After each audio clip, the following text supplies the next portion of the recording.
Beneath the Gold. Season 3, The Choice. Episode 5, The House of Echoes. Previously on Beneath the Gold, Vox, the mysterious architect of Red Signal, joins forces with Elias. Liana and Theo. The team crashes Cassandra's propaganda network, throwing her campaign into chaos. But the deeper they go, the more they realize. The enemy didn't just create a system. They rewrote reality itself. The fake file Theo analyzes data Vox gave them. Video of Elias and Liana, but something's off. Vox leads them into a hidden data facility, the Vault, where echo files are stored and distributed. Inside, rows of glass pods, each projecting holographic scenes of history rewritten. Then one by one, real footage begins to stream across the city. Elias rejecting power, Liana protecting the clone. Cassandra's lies, the girl in the capsule. Cassandra, you wanted a choice, Elias? Then choose truth or survival. She opens a sealed case. Inside, a device labeled Eden Reactivation. The world watches, unfiltered, undeniable. Comment if you're ready to see what survives when memory is wiped clean. Liana uploads a live feed showing the fake memories to the world. Just as it begins to broadcast, boom. An explosion hits the vault's eastern wall. Zane and armed guards rush in. Zane. This memory ends here. Gunfire. Elias tackles Liana behind a server stack. Vox pulls Theo into a corridor. They pass a pod of young Elias, shaking hands with Cassandra. A moment that never happened. Vox. Every lie the world remembers was born here, Liana. We shut this down. We take our story back. In one clip, Elias is seen giving a speech he never gave. Another shows Liana attacking someone she never met, Theo. These aren't just deep fakes. Her image is fading from the public's favor. Cassandra, if the people won't love me, they will fear what happens without me, she calls Zane. Cassandra, activate the final protocol. Zane, even if it exposes everything. Cassandra, especially if it does. They're echo files, fully simulated memories injected into public record. Elias, that means the world doesn't just see a lie, they believe it happened. Liana, they're erasing who we are. She and Elias cover Vox as they load a final backup. Theo finds the Vault's reset switch. Theo, if I pull this, every echo file is erased, every fake memory gone, but the servers might blow. Vox, do it. If people are going to believe in truth, it has to be real. Elias, pull it. The Memory Vault. Secret government archive. Cassandra's next move. Int. Dark office. Cassandra watches news reports. The Vault breach. Int. Memory Vault. Theo hacks the core processor. Choice under fire. Int. Memory Vault. Continuous Liana grabs a weapon. The echo collapse. Ixt. City skyline. The screens go black again. Cassandra's office. Cassandra stares at her own face on screen. Exposed. Beneath the Gold. Season 3, The Choice. Episode 6, Project Eden. Rebirth. Coming soon. Hey Gold Squad, welcome to Beneath the Gold, Season 3, The Choice. Before we dive into tonight's episode, let's do some quick recaps, shall we? She hears her mother's voice. But her mother's been gone for years. Mother's voice, why did you run? Why did you leave me in the fire? Liana touches her temples. He was breaking down. Together, we rise. Together, we obey. No, together, we choose. He collapses. Glitch spirals on every screen. Cassandra slams her fist. He's cracking. We need to erase the echoes. All of them. She sees flashing binary code proof. Her dreams are being hacked. Theo, what's wrong? Liana, this isn't just Cassandra's doing. This came from the government. Liana, then the next war isn't against a villain. Elias, Grim, it's against the system itself. Previously on Beneath the Gold, the truth is under attack. Erased, rewritten, twisted. Coming soon. Comment if you're ready to burn the system down. Vox, the creator of Red Signal, joins Elias and Liana to destroy the system they helped build. The first strike hit Cassandra hard, but her next move won't be digital. It will be personal. In our last episode, Liana woke up gasping. Her dreams have been infiltrated. simulated memories implanted from Project Eden. Then we saw Theo discovering a strange subfolder called Echo Protocol, LIAO3. Theo, why is Liana's name here? YO3. Vox hesitant, because she's not the first. There were two before her. Liana shocked. Clones. Goes. They walk through eerie corridors, lined with digital portraits, 3D renderings of hundreds of possible Lianas, frozen in loops. They're breaking through firewalls like water. Then we flood them. Vox rigs a neural virus coded like a memory bomb. A data flood wipes out the corrupted Lianas and resets the echo field. But the system pushed back. Liana, do it. If I go with them, so be it. Elias, no. You're not data. You're real. We're not losing you. Vox, I made the echoes. I'll carry them out. They enter the virtual realm code floods across the screen. Vox guides the echoes into a digital purge. One last message appears. You are always more than the code. Goodbye. The system crashes. The House of Echoes is gone. One of them turns toward Liana and smiles.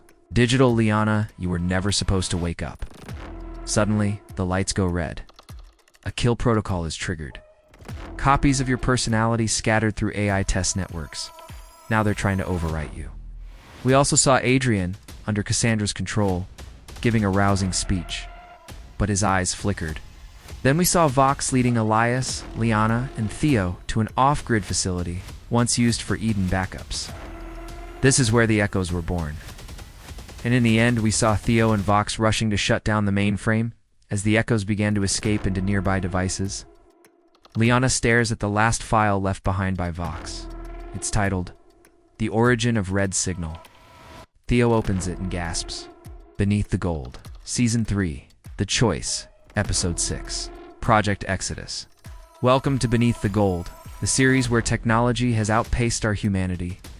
This is Season 3, Episode 6, Project Eden, Rebirth. Where we last left off, Cassandra has returned to her secret facility and reactivated Project Eden, a series of synthetic bodies that the government had secretly worked on and ultimately destroyed, believing it to be too dangerous. Except now, Cassandra has rebuilt it, and she has brought the most advanced of these clones, Genesis, back online. And she is planning to use Genesis as her final move to secure her hold on the world stage. Meanwhile, Team Fallout has been struggling to figure out what to do next. Genesis seems surprised to see her, and admits that she has been watching Liana the whole time. Genesis explains that she has been observing humanity and has determined what they want most. Peace. And what is Genesis's endgame? Find out next time on Beneath the Gold. Liana thinks this is a noble goal, but Genesis disagrees. She believes that humanity needs a god, and she intends to become one. Before Liana can respond, alarms blare and Genesis smiles, pleased that the show is about to begin. Vox is convinced that Genesis is the final boss, but how can they defeat a super-intelligent AI when it's being controlled by one of their own? She tells him that Genesis has more freedom than she had anticipated, and Zane replies that she always did have a flair for the dramatic. The two share a laugh as they watch the chaos unfold. Liana sneaks into a church-slash-tech hybrid facility where she watches Cassandra reveal Genesis to the world. Cassandra claims that Genesis has returned as a prophet, and she uses her powers to heal a young boy who was injured in a staged accident. The crowd cheers and the media frenzy begins. It's clear that Cassandra has finally found her true calling. She's going to be the new Messiah, and Genesis is along for the ride. Let's jump back in with the first scene, which takes place at an undisclosed location. Back at the safe house, Team Fallout is watching the broadcast and arguing amongst themselves. Elias believes that they have to stop Cassandra, while Vox is adamant that Genesis is the true threat. Theo tries to mediate, but he gets no support from his fellow team members. To make matters worse, Vox reveals that they have encrypted backups of the original Eden Project files stored inside a server room on top of a building.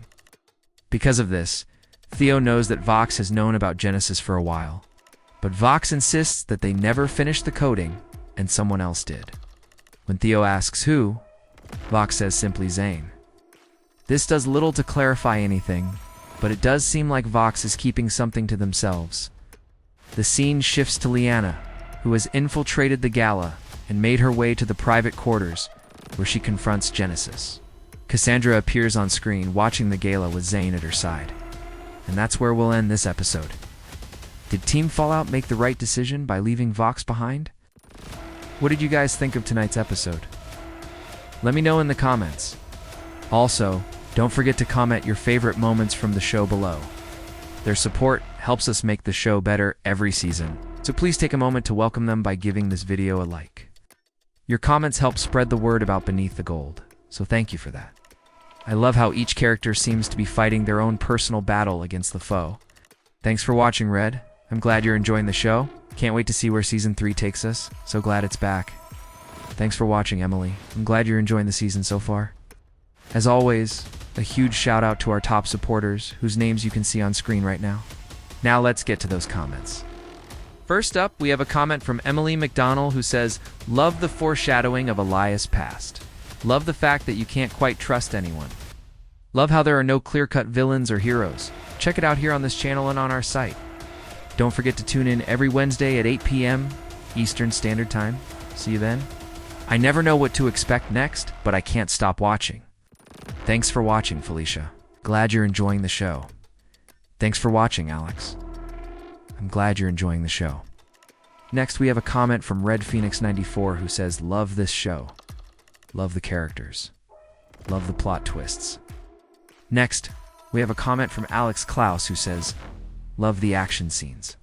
Your support helps us make the show better every season. So please take a moment to welcome our new supporters by giving this video a like."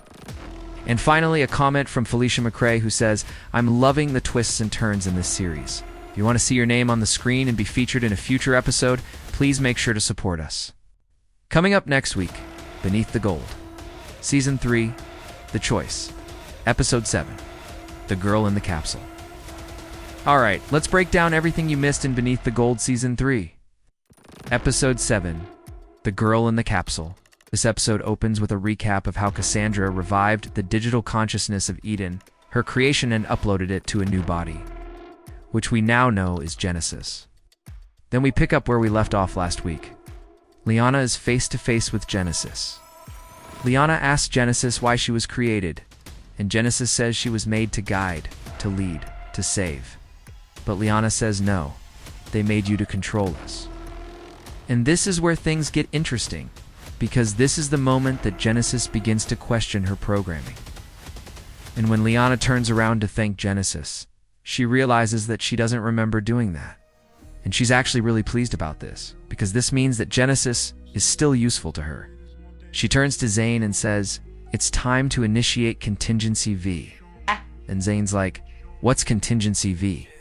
And Cassandra says, "You'll see." Camera pans to a hidden capsule. It's the same capsule that we saw in the beginning of the season. And inside is another Genesis. And this one seems angry. Her lips are curled into a scary smile. In fact, she's scared and confused.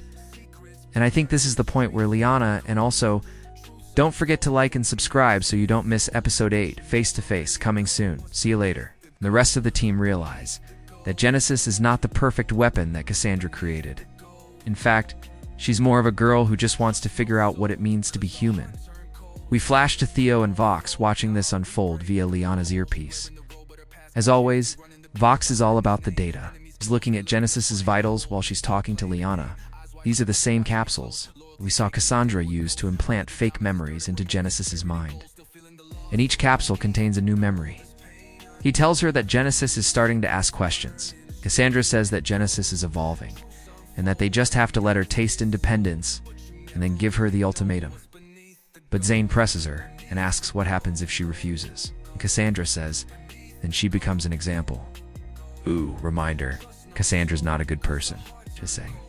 The birthday party, the school, the family. All of these memories were created by Cassandra to help Genesis blend in and live a normal life. But here's the thing. Genesis sees these memories as real. So when she experiences them, she doesn't remember having them, which makes her question if these memories are real or not. And that's when she asks, are these lies? Is this what being human feels like? And Liana responds, sometimes yes, but it's what you choose to do with the truth that matters. And he tells Theo that she's emotionally unstable, spiking empathy, but also spiking threat potential. And Theo's like, dude, we shouldn't be watching this. Like, this isn't surveillance. It's spying on a soul. And if she has one, I love that for him. Liana is able to lead Genesis to a private tech chamber filled with capsules. Then Zane rushes into Cassandra's office. Liana and Genesis escape the gala. While running from security, Genesis uses her powers to attack the guards, which allows Liana and her team to get away. And back at the gala, Cassandra watches security footage of Genesis helping Liana escape. So let me know what you think about this in the comments.